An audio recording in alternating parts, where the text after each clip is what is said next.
What if a farmer could buy a $3 million farm without having $3 million sitting in the bank? It sounds impossible, but this is exactly where the American farm loan system becomes interesting.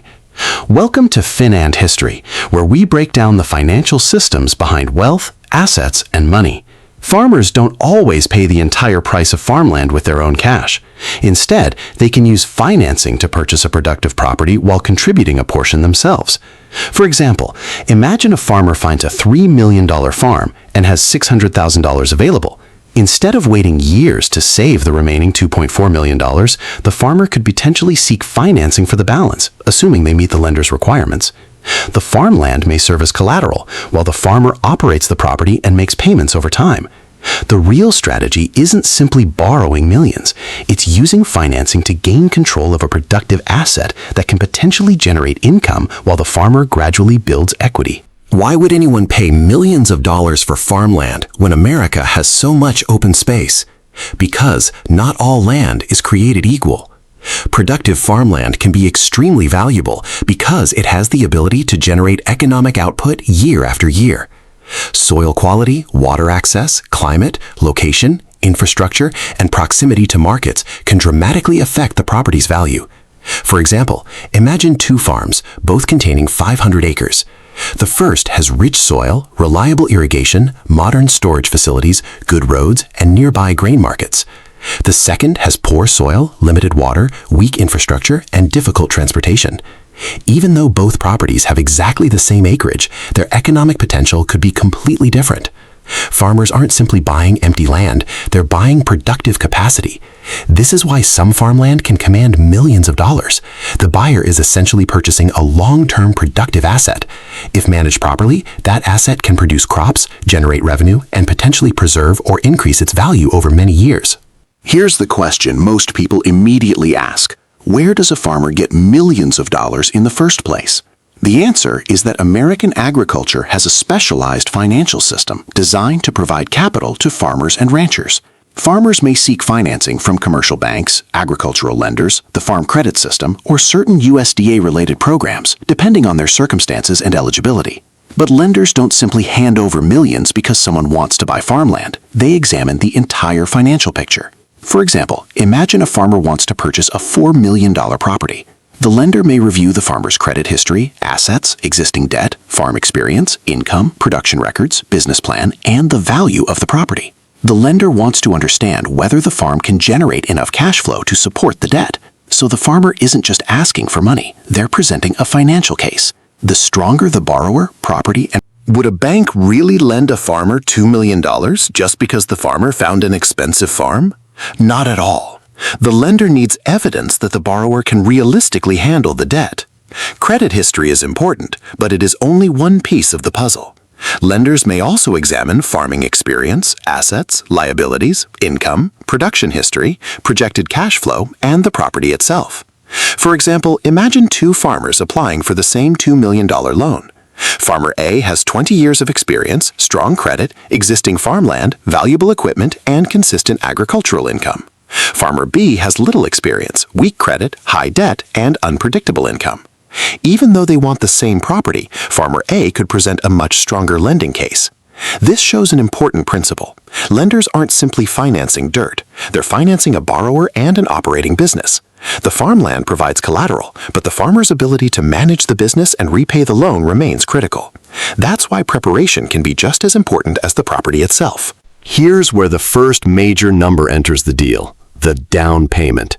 How much cash does a farmer need before the lender provides financing? There is no single answer, because requirements can vary based on the lender, borrower, property, loan program, and financial situation. The basic structure, however, is simple. The farmer contributes part of the purchase price, while the lender finances the rest.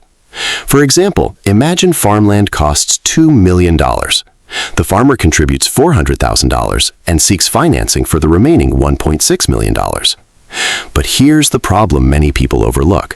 Farmers also need working capital. Seeds, fertilizer, fuel, machinery, labor, insurance, repairs, taxes, and unexpected expenses require cash. Imagine a farmer spends almost all available savings on the down payment and then suffers a major equipment breakdown 6 months later. The farmer may own valuable farmland, but have very little cash available to keep the business running.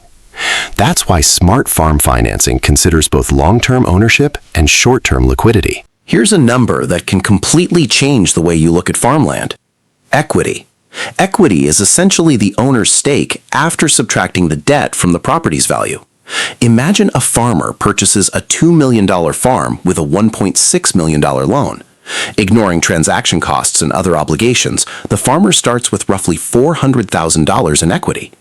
Now imagine several years pass. The farmer makes regular payments and reduces the loan balance to $1.3 million. If the farm is still worth $2 million, the farmer now has roughly $700,000 in equity. If the land's value has increased to $2.4 million, the equity could be around $1.1 million. This is one way farmland ownership can build wealth over time. But there is an important warning. Appreciation is never guaranteed. Land values can also fall. For example, if the property drops to $1.7 million while the farmer still owes $1.3 million, equity would shrink considerably. So equity growth depends on both debt reduction and property value. What if a farm generates $1 million in sales? Does that mean the farmer made $1 million? Absolutely not. This is one of the biggest misunderstandings about agricultural businesses. Revenue is the money coming into the farm, while profit is what remains after expenses.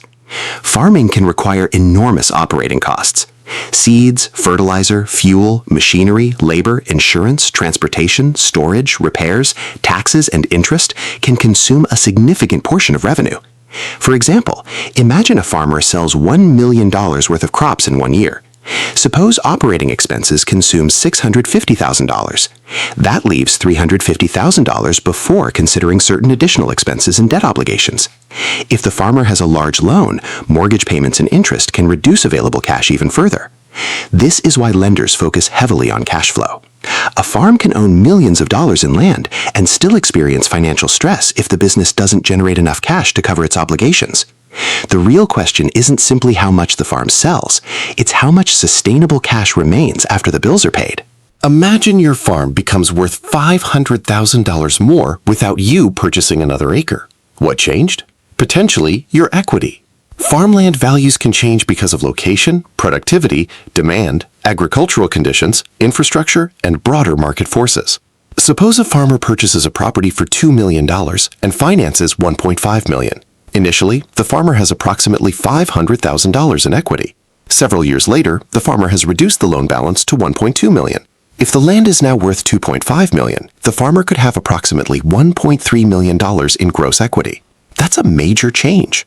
But there is an important reality. Land values do not always rise. Imagine the same property falls to $1.7 million, while the farmer still owes $1.2 million. Equity would be only about $500,000. This example shows why farmers should not depend entirely on appreciation. What happens when you use borrowed money to control a much larger asset? That's leverage, and it can be incredibly powerful. It can also be dangerous. Imagine a farmer invests $500,000 of personal money and borrows $1.5 million to purchase a $2 million farm. The farmer now controls a $2 million productive asset using $500,000 of initial equity. If the farm generates strong income and the property's value increases, the farmer's equity could potentially grow significantly. But leverage works in both directions. Suppose the farm's value falls from $2 million to $1.6 million, while the loan balance remains close to $1.5 million. Suddenly, the farmer's equity becomes very small. The debt hasn't disappeared just because the land lost value. That's why leverage should never be treated as free money. It magnifies both positive and negative outcomes. Smart farmers use debt with realistic assumptions, strong cash flow planning, sufficient reserves, and a strategy for surviving years when farm income doesn't meet expectations. Could owning one farm eventually help a farmer buy another? Potentially, yes. This is where long-term agricultural expansion becomes especially interesting. A farmer may purchase a property, operate it successfully, pay down debt, and gradually build equity. That stronger financial position can potentially support future financing, assuming the lender approves and the farm can handle the additional debt. For example, imagine a farmer begins with 300 acres and a manageable mortgage. Over 15 years, the farmer makes payments, maintains the property, improves productivity, and builds equity. Then a neighboring 200-acre farm becomes available. Instead of starting from zero, the farmer may now have more assets, more experience, and a larger operating business when approaching a lender. That doesn't guarantee approval, but it can strengthen the financial picture. This is one way agricultural operations can expand over decades. The goal isn't simply to borrow more. The goal is to increase productive capacity while keeping debt at a level the business can realistically support. Why would a lender accept farmland as collateral for a multi-million-dollar loan? Because farmland is a tangible asset with real economic utility. It can grow crops, support livestock, and potentially generate agricultural income. Lenders can evaluate farmland based on factors such as comparable sales, soil quality, water availability, location, productivity, infrastructure, and market demand. For example, imagine two properties valued at $3 million each. Property A has excellent soil, reliable irrigation, strong road access, modern infrastructure, and a long production history. Property B has limited water, weaker productivity, and poor access. Even if both are valued at $3 million, a lender may view their risk differently. Collateral provides security, but it doesn't guarantee loan approval. The borrower still needs to demonstrate repayment capacity.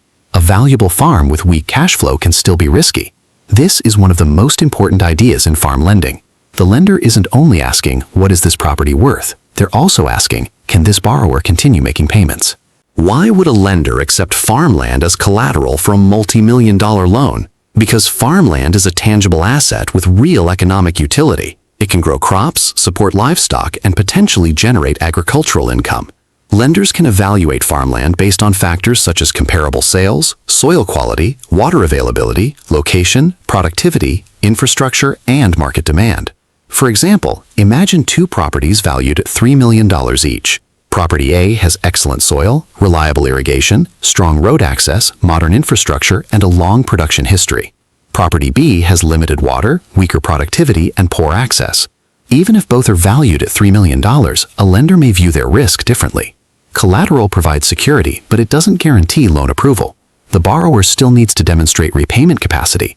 A valuable farm with weak cash flow can still be risky. This is one of the most important ideas in farm lending. The lender isn't only asking, what is this property worth? They're also asking, can this borrower continue making payments? What happens when interest rates rise? A farm loan that looked comfortable at one borrowing cost can become much more challenging when financing becomes more expensive, depending on the loan structure. Imagine a farmer has a large outstanding balance and interest expenses increase. At the same time, fertilizer prices rise and crop prices weaken. Suddenly, the farm has less cash available to service debt. For example, a farmer may create a financial plan based on strong commodity prices and manageable interest costs. But if market conditions change, the original assumptions may no longer work. This is why farmers and lenders look at multiple scenarios. What happens if revenue falls? What happens if input costs rise? What happens if interest expenses increase? A responsible borrower doesn't build a plan that works only in the best possible year. They build one that can survive difficult conditions. When debt reaches hundreds of thousands or millions of dollars, even small changes in cash flow can make a major difference to the farm's financial health. Now let's step back and look at the long-term wealth strategy. It isn't simply borrow millions and buy land. The actual process is much more disciplined. A farmer acquires productive farmland, operates the property, generates revenue, pays operating expenses, services the debt, and gradually builds equity. Over many years, the loan balance can decline while the farm continues producing economic value. For example, imagine a farmer buys a $2 million farm at age 35. Over the next 20 years, the farmer consistently makes payments, maintains the land, improves productivity, controls expenses, and manages risk. By age 55, the outstanding debt could be dramatically lower, depending on the loan structure and payment schedule. If the farmland has also increased in value, the farmer may have built substantial equity. That's slow wealth creation. There is no guarantee of appreciation or profitability, but the strategy focuses on productive ownership, disciplined borrowing, and time. The farmer isn't trying to get rich next month. They're building an asset base for decades. So how do farmers in America get millions to buy farmland? The answer is much more disciplined than it first appears. Farmers combine personal capital, credit, experience, collateral, farm income, cash flow, and financing from agricultural lenders or financial institutions. The loan provides purchasing power, but the farmland and the agricultural business provide the economic foundation. Imagine a farmer purchasing a $3 million farm, making a substantial down payment, operating the property successfully, paying down the loan over many years, and gradually building equity. That's not a get-rich-quick strategy. It's a long-term wealth-building process with real risks. Farmland values can decline, crops can fail, interest costs can rise, and excessive debt can create serious financial pressure. But when financing is carefully structured and managed, farmland can potentially generate income, build equity, and preserve wealth over decades. The real lesson is simple. The goal isn't to borrow the most money possible. The goal is to use financing responsibly to acquire productive assets and build sustainable wealth over time. And if you enjoyed this breakdown and learned something new about how farm loans and farmland wealth actually work, make sure you subscribe to Finance History for more videos about money, investing, wealth, and the financial systems hiding behind everyday assets. If this video helped you understand how farmers can use financing to build long-term wealth, like this video so more people can discover it. And don't forget to share this video with someone who is interested in farmland, investing, or building wealth through productive assets. Thanks for watching, and I'll see you in the next video.